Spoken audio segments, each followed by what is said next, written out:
সাধু সন্ত শ্রী ভগবানের ভজন। এটা ধরো, এটা ধরো। কাতে কাস্তা কস্তে পুত্র সংসারয়তীব বিচিত্র। আমরা বুঝতে পারি না, এই জন্য সংসার বড় বিচিত্র, মায়ার দ্বারা মোহিত হয়ে আছে। বহিরঙ্গা সত্য রজতম ত্রিগুণের যে মহামায়া, এটি আমাদের সামনে বিচিত্র আকারে মোহ বিস্তার করেছে। সেই মোহ বিস্তারের ফলে কি হয়েছে জানেন? আমি মৃত্যুকে ভুলে আছি, কিন্তু মৃত্যু আমাকে, কি দাঁড়ালো কথাটা? আমি মৃত্যুকে ভুলে থাকতে পারি, মৃত্যু কি আমায় ভুলে থাকবে বাবা? থাকে কখনো? আমি ভুলে আছি, এটা মায়া, আমি মরব না। মৃত্যুর করাল গ্রাস আমাকে গ্রাস করবে না, এই ভেবেই তো নিশ্চিন্তে কামনা বাসনার সংখ্যা বাড়াচ্ছি, ভোগবিলাস।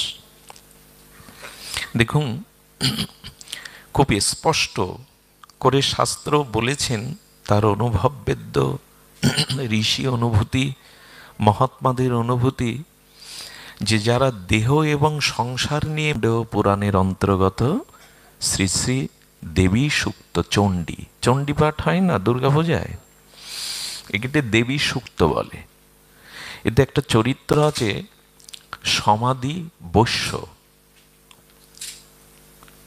কি নাম বললাম? সমাধি বৈশ্য। বৈশ্য মানে যারা ব্যবসা বাণিজ্য করে, ব্যবসা করে অনেক টাকা রোজগার করলো, বৃদ্ধ বয়সে ছেলে বলছেন টাকা সম্পত্তি আমার নামে লিখে দাও। আমি গল্প শোনাচ্ছি না আপনাদের, চণ্ডীর কথা, দেবী সুক্তের কথা। বলে লিখে দাও।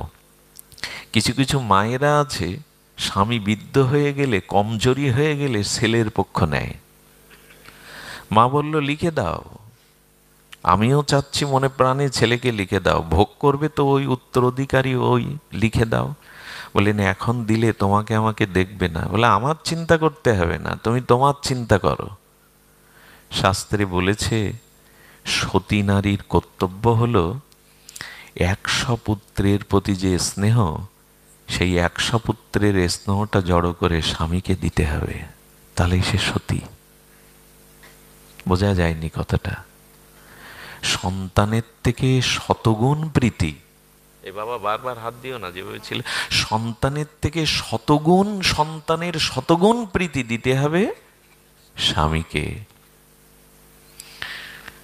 পুত্রকে স্নেহ করবেন না তা নয় বাবা, আগে যেরকম ছিল এটা করে দাও, সাউন্ডটা বাইরে চলে যাচ্ছে।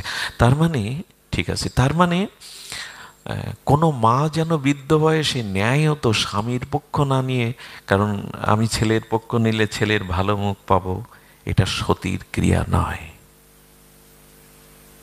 তো মা নিয়ে নিল, মা নিয়ে নেওয়ার পরে লিখে যেদিন নিল, ঘাট ধাক্কা ধরে বাইরে বের করে দিল।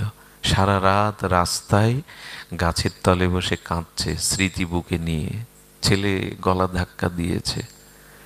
চণ্ডীতে মার্কণ্ডেয় ঋষি আমাদের এই বলছেন, তোমার জীবনে এই পরিণতি হতে পারে, সতর্ক হও।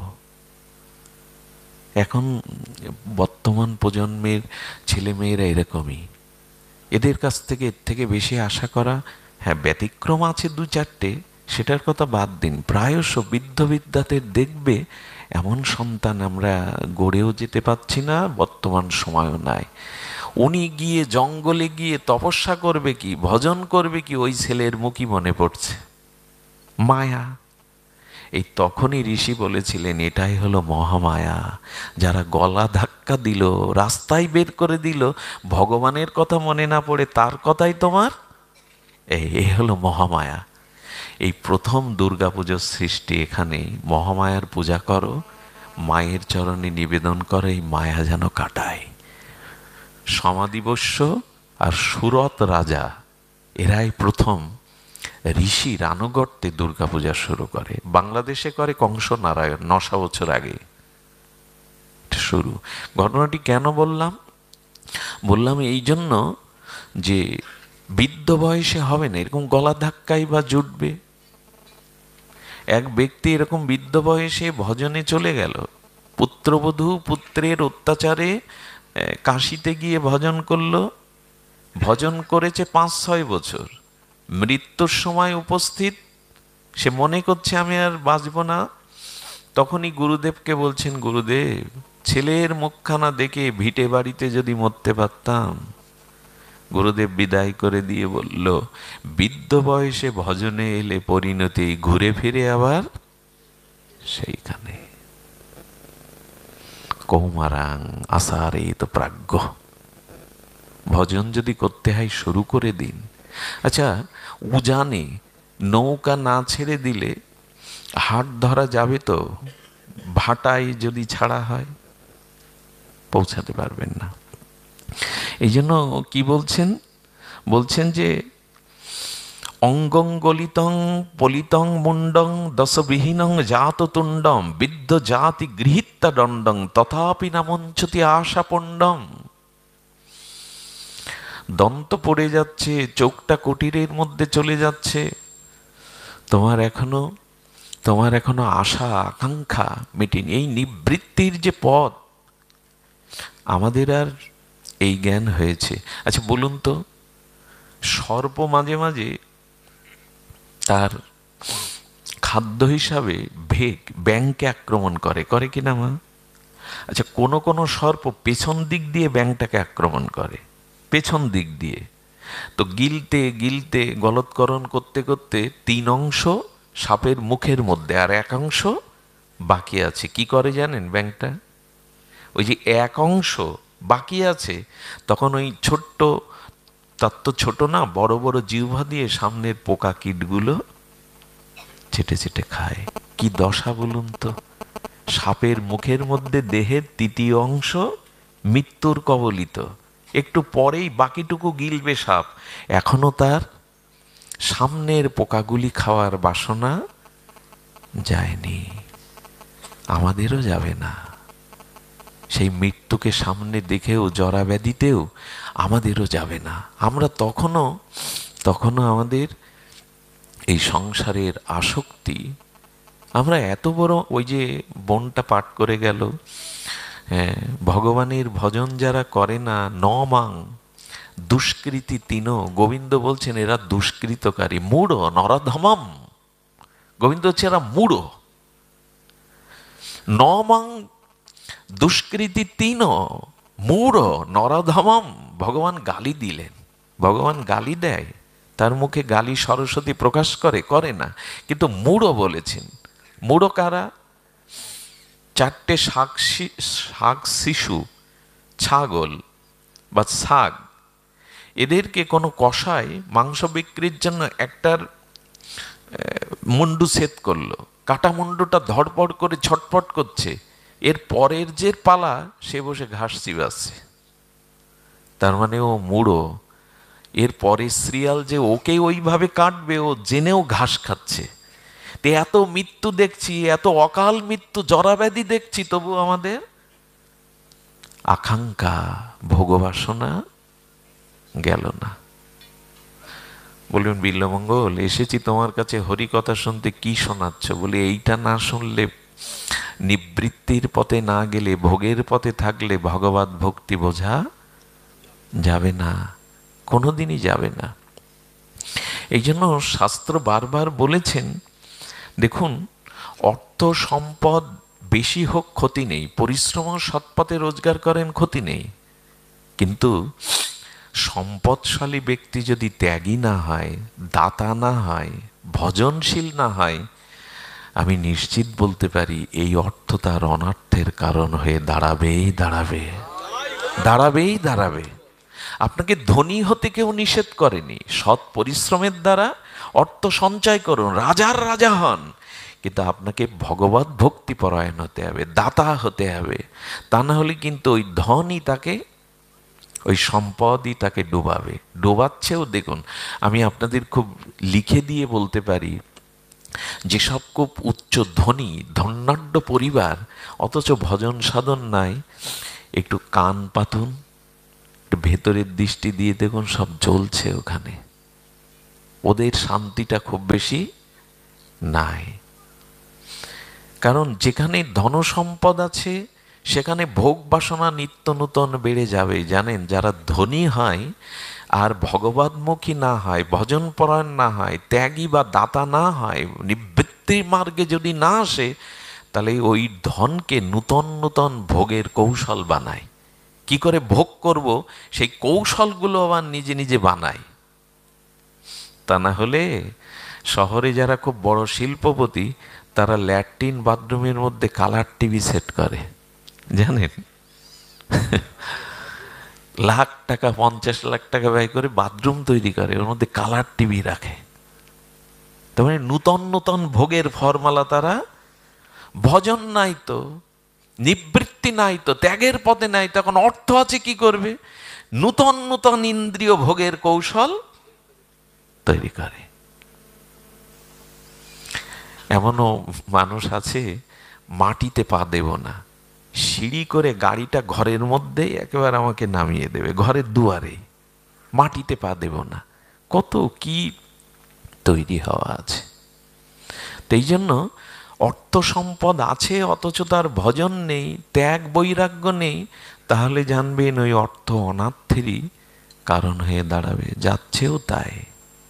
অর্থ অনর্থের মূল, আবার অর্থই পরমার্থের মূল, কিন্তু সেই ব্যবহারটুকু আমরা যথাযথ রূপে জানি না। এই জন্য শাস্ত্র বারবার বলেছেন, মৃত্যুকে স্মরণ করো, নিবৃত্তির পথটাকে গ্রহণ করো। কিন্তু না, আমাদের এই যে পুত্র কন্যা দেহ সুখ ভোগ বাসনা, এটি চরমভাবে মায়া দ্বারা আমরা মোহিত। আচ্ছা, এই সংস্কার যাবে কি করে? এত ভূমিকা বলতে ভালোও লাগছে না, এই প্রবৃত্তির কথা এত ভালো লাগে না, তবু ভূমিকাটা আমাদের, আমরা কোন জায়গায় দাঁড়িয়ে সেটা আগে নির্ণয় করলাম। এই সংস্কারটা যাবে কি করে মা? আচ্ছা, মেমোরিতে আপনি পূর্বে, বহুদিন পূর্বে কিছু গান, কিছু রেকর্ড ওইতে রেকর্ড করেছেন। আচ্ছা, যারা লোড আনলোড দেয় বা গান টান মেমোরিতে ভরে, ওদের কাছে গিয়ে কি বলবেন? বললেন পূর্বেরটা মুছে দিয়ে নূতন এই গানগুলো, নূতন এইগুলো সেট করে দেন। এখন আমাদেরও সময় এসছে, আমাদের মেমোরিতে যা যা ভোগ, সংসার সুখের বাসনা রেকর্ড বাজে, ওইগুলো এবার বদলাতে হবে। জয় রাধে। ওগুলো এবার বদলাতে হবে। বোঝা গেল মা? বদলান ওইটুকু মেমোরিতে 30 ঘন্টার গান টান সেট করা, এখন ওই আবার কি ওর মধ্যে দিল, একটা টিপ দিল, মুছে গিয়ে নতুন উঠলো কিনা, ওঠে কিনা মা? তার মানে আমরা বলতে চাইছি, আমাদের জন্ম জন্মান্তরের এই যে ভোগের সংস্কার, এই মেমোরি বদলাতে, মেমোরি না রেকর্ড। এটা কি সহজ? কতকাল এই ভোগের পথে এসেছি, কতকাল। হ্যাঁ, ওই যে পুনরপি জননম পুনরপি মরণম পুনরপি জননী জঠরে শয়নম ইহ সংসারে খলু দুস্তরে কৃপাহি পারে ভজ মোরারে ভজ গোবিন্দম ভজ গোবিন্দম ভজ গোবিন্দম। ভগবানের ভজন চায়। ওই যে রেকর্ডগুলো, কামনা বাসনা ভোগের রেকর্ড, ওই মেমোরি মুছে এবার ওখানে ভজনের রেকর্ড সেট করতে হবে। এই তো, তার মানে কি গান সেট করতে হবে? গানটা আমাদের খুব ভালো লাগে, দুনিয়াটা মস্ত বড় খাও দাও, এই গান আমার রেকর্ড করা আছে। এখন ওখানে কি দিতে হবে? ভজ হরে মন শ্রীনন্দের নন্দন অভয় চরণার বিন্দরে। বোঝা গেল? খাও দাও ফুর্তি করো, এই গানের রেকর্ড আমার মধ্যে। এখন ওইটা বাদ দিয়ে ভজ ঘুরে মন শ্রী নন্দের নন্দন অভয় চরণার, এই রেকর্ডটা কে করে দেবে মা? এটা শ্রীগুরু, সাধু এবং বৈষ্ণবগণ। এদের সংস্পর্শে না আসলে ভগবানের কাছে কিন্তু প্রথম যাওয়া যাবে না, গেলেও আপনি পাবেন না।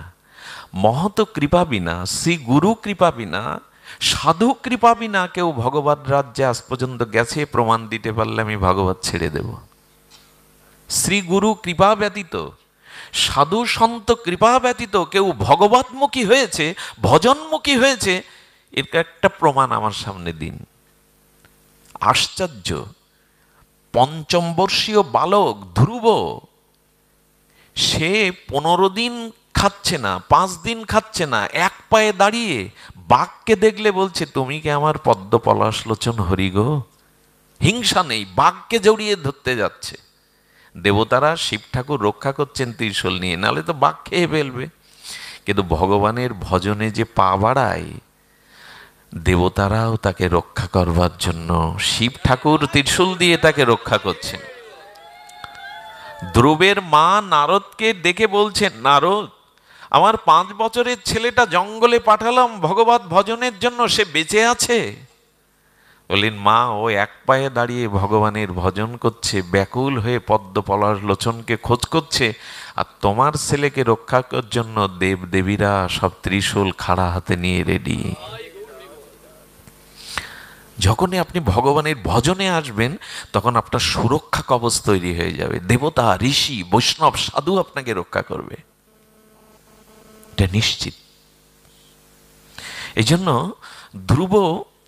ধ্রুব যখন ভগবানকে ব্যাকুল হয়ে ক্ষুধা তৃষ্ণা সবকিছু পরিত্যাগ করে চরম ব্যাকুল উৎকণ্ঠায় ভগবানকে ডাকছে চোখের জলে, এই 5ম বর্ষীয় বালক, তখন লক্ষ্মী দেবী নারায়ণকে বলছেন, তুমি তো এত নিষ্ঠুর না, অতটুকু বাচ্চাকে কেন এত পরীক্ষা নেওয়াচ্ছ? সে ঘর সংসার রাজ্য ছেড়ে তোমার চরণে তোমার ভজনে রত, তুমি তাকে কৃপা করো। সব থেকে বড় কথা কি জানেন? বাবার পরিচয়টা কে দিয়ে দেয় আমার জন্মের পরে? কে দেয়? এবং মার ওই কথায় বিশ্বাস ছাড়া ওখানে কোনো যুক্তিতর্ক খাটানো যাবে? মা, প্রমাণ করো এই আমার বাবা। কোনো যুক্তিতর্ক তোলা যাবে বিশ্বাস ছাড়া?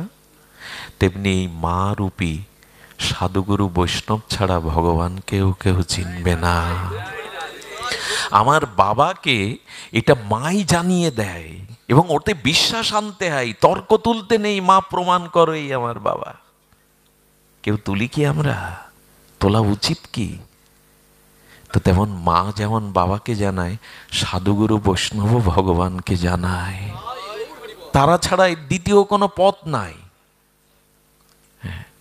দ্বিতীয় কোনো পথ নাই। ভজন পাওয়া যায়, ভগবানের মহিমা জানা যায়, অনুভব করা যায় একমাত্র সাধুগুরু বৈষ্ণবে। নারায়ণ তখন বলছেন, লক্ষ্মী, কমলা, আমি ওকে কৃপা করতে ব্যাকুল, কিন্তু পাচ্ছি না, কারণ এখনো গুরু কৃপাও, এই দেখুন কি সিদ্ধান্ত, এখনো গুরু কৃপাও পাইনি। গুরু কৃপা না হলে আমি তাকে কৃপা করতে পারি না। কি বোঝা গেল মা? স্বয়ং ভগবানও আসতে পাচ্ছেন না, কারণ শ্রী গুরু কৃপা ব্যতীত ভগবান, কারণ ভগবান সামনে এলে চিনতে পারবে? ভগবান সামনে এলেও চিনতে পারলো এই ভগবান চতুর্ভুজ, কিন্তু ভগবান তত্ত্ব কি, ভগবানের মহিমা কি, নিজের কথা কি ভগবান বলবেন? আমি ভগবান, আমাকে প্রণাম করো, আমার এই এই মহিমা, এটা কি ভগবান বলবেন? নিজের কথা ঢাকঢোল পিটাবেন? সাধুগুরু বৈষ্ণবী জানিয়ায় সচ্চিদানন্দময় করুণা ঘন অখিল রসামৃত মূর্তি, জীবের একমাত্র গতি এই হলো ভগবান। এটা জানিয়ে দেবে মা, জানিয়ে দেবে বাবাকে, সদ্গুরুদেবী জানিয়ে দেবেন ভগবানকে। নারদকে পাঠালেন, ওর কর্ণে গুরুমন্ত্র দাও, না হলে আমি ওর কাছে যেতে পারছি না। দেবর্ষিপাদ নারদই হলো আদিগুরু। উনি এলেন, কি মন্ত্র দিয়েছিলেন জানেন? ওং নমো ভগবতে বাস। এই শব্দটা যখন ভাগবতে উচ্চারণ হয়, আপনারা উচ্চারণ করবেন, এটি মূল মন্ত্র। ওং নমো ভগবতে বাসুদেবায়। এটি মনে হয় দ্বাদশ অক্ষর কি দশাক্ষর, আমার স্মরণে নাই। এই মন্ত্রটাই ধ্রুবের কানে দিলেন, আর যেই কানে দিলেন, ধ্রুব সঙ্গে সঙ্গে তার দিব্য স্ফূর্তির সাথে সাথে চতুর্ভুজ নারায়ণ সামনে দেখা দিলেন। বললেন, প্রভু, প্রভু, আপনাকে আমি পেয়েছি, কিন্তু আমি তো স্তবস্তুতি জানি না। শঙ্খ চক্র গদা পদ্মের সেই শঙ্খটা গলায় স্পর্শ করালেন। শঙ্খ মানে ধ্বনি, তো ব্রহ্মাত্মক ধ্বনিতে ধ্রুব স্তব করতে শুরু করলো। ধ্রুবের স্তবে স্তুতিতে প্রসন্ন চতুর্ভুজ বিলাসমূর্তি নারায়ণ লক্ষ্মীপতি বললেন, ধ্রুব, একটা বর নাও। ধ্রুব চাইলেন কি জানেন? অদ্ভুত এই প্রার্থনাটা। ধ্রুব বলছেন, প্রভু আমি তোমাকে চাই না। এতদিন ডাকাডাকি আমার জন্য, তো আমাকে চাও না? বললেন না, আর তোমার কাছে আমার কিছু চাওয়া পাওয়ার নেই। তোমাকে পেয়ে কাজ খুঁজতে এসে হীরা পেয়ে গেছি, আমার তো চাওয়া পাওয়ার কিছু নেই। ভগবান নারায়ণ তখন বলছেন, মায়ের বুকের স্তনে দুধ আছে, ওটা যদি সন্তান টেনে পান না করে তাহলে মার বুক ভারী হয়ে ব্যথা হয়। আমি তোমাকে বুকে করে কিছু দিতে এসেছিলাম, তুমি না নিলে আমার বুক ব্যথা করবে ধ্রুব। বললেন তোমার বুক ব্যথা করবে যখন, আমি তো তোমাকে ব্যথা দিতে পারি না, তবে এই দাও, ভক্তি প্রবহতাং মুহূর্তে প্রসঙ্গ তৎ অমলাশয়ম। এ ভগবান আমি আপনাকে চাই না, আপনাকে পেয়ে আমার কি হবে? বললেন কি চাও? বললেন তোমার কোনো বিশুদ্ধ প্রেমিক, যার হৃদয়ে ভক্তি প্রবাহ স্রোতের মতো বইছে, তোমার নাম রূপ লীলা ভক্তির প্রবাহ ভজন বইছে, সেই ভজনানন্দী শুদ্ধ নিষ্কিঞ্চন ভক্তের চরণে বসে আমি তোমার লীলা কথা, নাম রূপ লীলা কথা শুনতে চাই, আমি তোমাকে চাই না। বললেন 5 বছরের বালক তুমি, মানুষ সাধন ভজন করে ভগবানকে পেতে চায়, আর তুমি ভগবানকে পেয়ে আবার সাধন ভজনে, বোঝা যাচ্ছে সাধ্য বস্তু পেয়ে গেছো ভগবান, এখন সাধনে যেতে চাচ্ছ কেন? বললেন তোমাকে পেয়ে আমার কি হবে? বললে তুমি বালক তো, তোমার এখনো বোধোদয় হয়নি। বললেন ঠিক বলেছেন প্রভু, কোনো শিশু বালকের কাছে যদি 1 খণ্ড আগ দেয়া হয়, যার দাঁত ওঠেনি শিশু, তো সে আখ পেয়ে কি করবে? ও তো মাড়াই করে রস নিঃশাসন করে আস্বাদন করার ক্ষমতা। তো আখ দেখলে চাড়লে কি রস পাওয়া যায়? আবার ওর মাড়াই করারও। তো ভগবান তুমি আখের মতো রসময় ঠিকই, আনন্দময় ঠিকই, কিন্তু তোমাকে মাড়াই করে রসটা পান করবার মতো যোগ্যতা আমার নেই। কিন্তু মেশিনে ইক্ষুদণ্ডটা মাড়াই করে সরল মিষ্ট রস যখন গালে তুলে দেয় শিশুর, তখন সে পেতে পারে। তেমন তোমার ভক্ত ভজন সাধনের মাড়াইয়ের দ্বারা তোমার প্রেম ভক্তি রসটা শ্রীগুরু বৈষ্ণবগণ সাধুগণ আমার মুখে তুলে দেয়। তাহলে তোমাকে চাইবো কেন, তোমার ভক্ত সঙ্গ চাইবো? একটা কথা জেনে নিন, ভগবানকে পাওয়ার থেকে তার ভজন পাওয়া আরো শ্রেষ্ঠ। ভগবানকে পাওয়ার থেকে সাধু সঙ্গে হরি কথা পাওয়াটা আরো শ্রেষ্ঠ। এই জন্য সিদ্ধ মহাত্মারা ভগবানকে পেয়েও আবার ভজন করতে চেয়েছেন। ভজনেই আনন্দ, সাধু সঙ্গ হরি কথাতেই, এইটাই ধ্রুব মহারাজ চাইলেন। আমাদের তাহলে রেকর্ড বদলাতে গেলে কি করতে হবে? এখন সাধু সঙ্গে যেতে হবে। এই রেকর্ডটা একমাত্র তারাই বদলে দিতে পারে, সাধুগুরু বৈষ্ণব। এরাই পারেন পূর্ব সংস্কারটা নষ্ট করে ভাগবত সংস্কার আমাদের হৃদয়ে দিতে। এই জন্য শাস্ত্র বারবার বলছেন, সাধু সঙ্গ পরিদশারোপি সাধুতা অঙ্গামোপি গঙ্গাং সদ গঙ্গায়াং পতিতাং পয়। এর অর্থ বলছেন যে দেখুন, কুল পবিত্র করে জননী। বলছেন যে সাধু সঙ্গে অবৈষ্ণবগণ ভক্ত হয়। কি বলছেন এখানে? শব্দটা সাধু সঙ্গ পরিসংগাদ সাদরোপি সাধুতা। তার মানে বৈষ্ণব সঙ্গে সাধু সঙ্গে অবৈষ্ণব বৈষ্ণব হয়, অসাধু সাধু হয়। তার প্রমাণ কি? বললেন অঙ্গার জল যেমন গঙ্গাতে পড়ায়, ড্রেনের পোকামাকড়ের দূষিত জল যাতে মানুষ পাও স্পর্শ করে না, সেই পোকামাকড় দূষিত প্রদূষিত জল যদি গঙ্গায় পড়ে, গঙ্গার স্রোতে মিশে যায়, তখন আর ড্রেনের দূষিত জল বলে তাকে কেউ মান্যতা দেবে? গঙ্গার স্রোতস্বিনীতে পড়ার সাথে সাথে সে কি হয়ে যাবে? পবিত্র গঙ্গার জলে।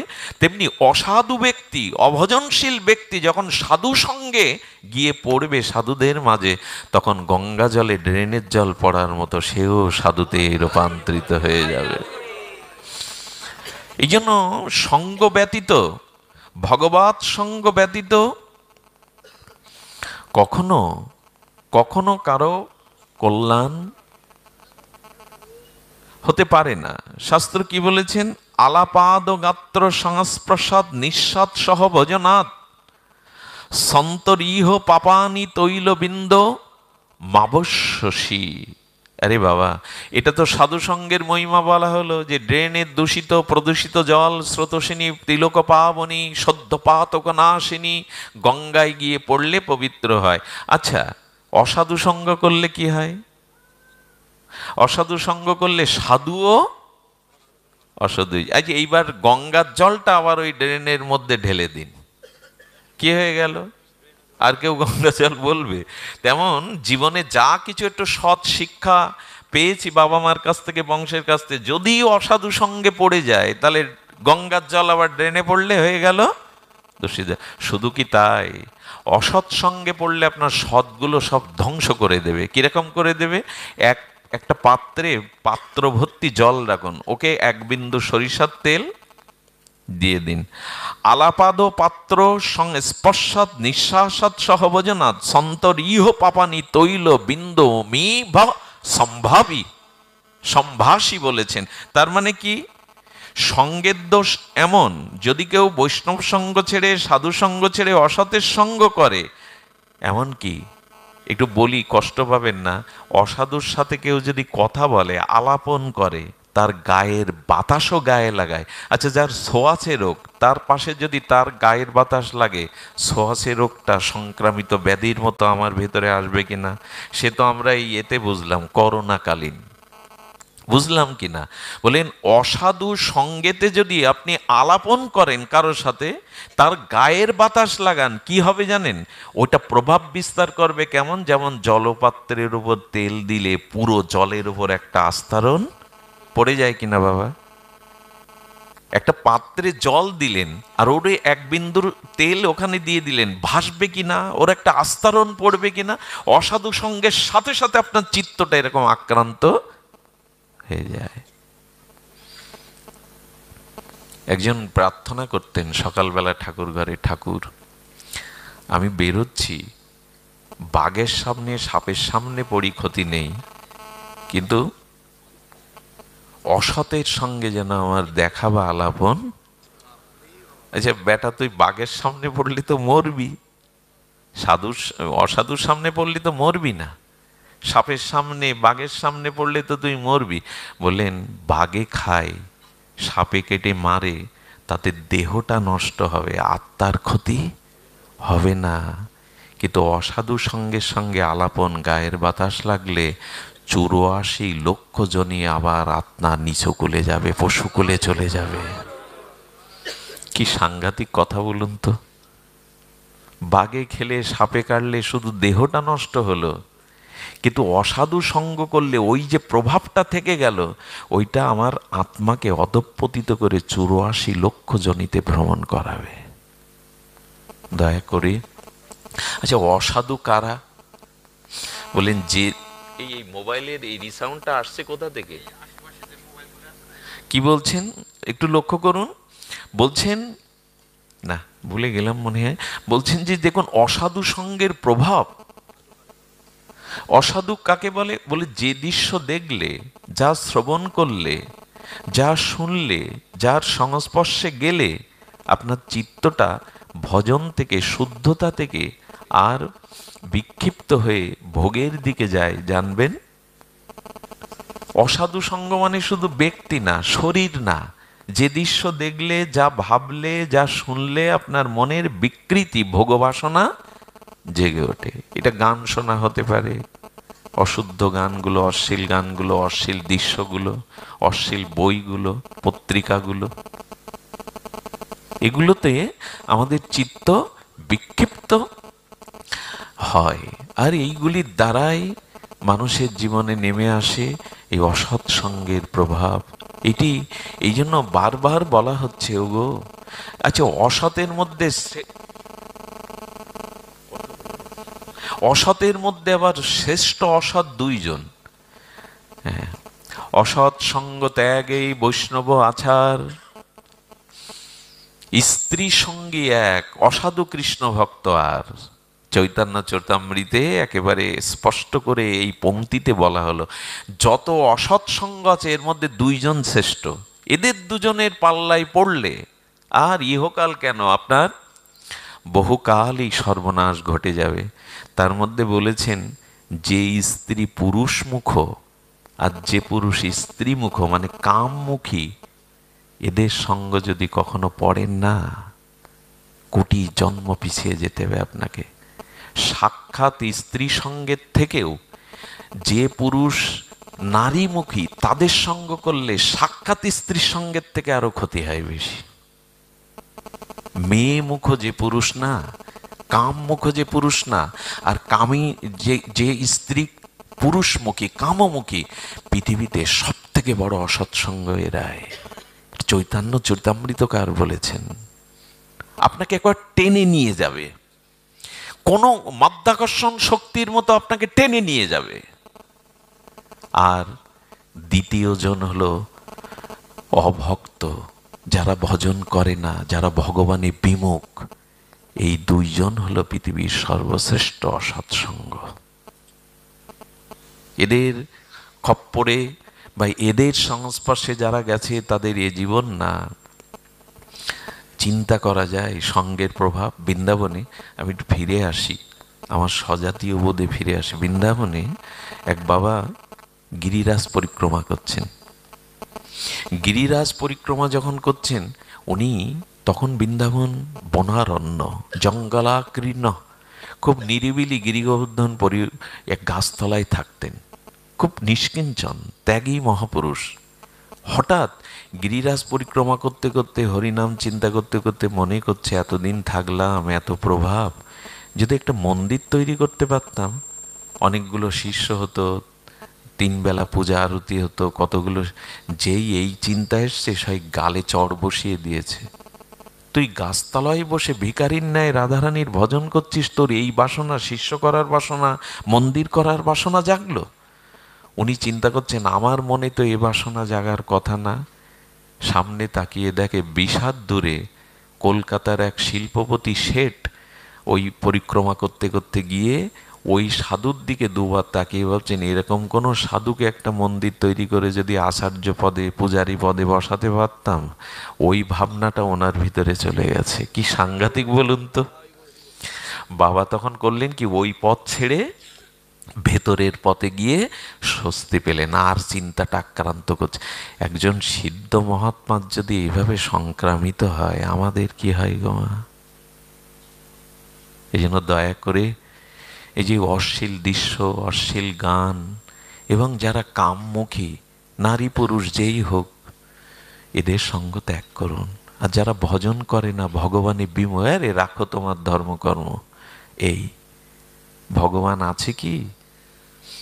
আমি বাপ-মার সেবা করি, ন্যায় নীতিনে চলি, সত্য কথা বলি, ভগবান কি কাজে লাগবে? এই জাতীয় যারা, এদের থেকে মাঝে মাঝে ওই যে আমি বলি না, ট্রাকের পিছনে লেখা থাকে, কি লেখা থাকে, খুব ভালো ভালো কথা লেখা থাকে, 100 হাত, ট্রাকের পিছনে মা লেখা থাকে তো এরকম, 100 হাত দূরে থাকুন। বলে দূরে থাকবো কেন? তো ডিজেল ভরে যে কন্টিনে, ওতে লেখা থাকে জন্ম থেকেই জ্বলছি, আমরাও জ্বলছি। এখন 100 হাত একটু দূরে থাকুন, যদি থাকতে পারেন তাহলে কিছুটা হয়।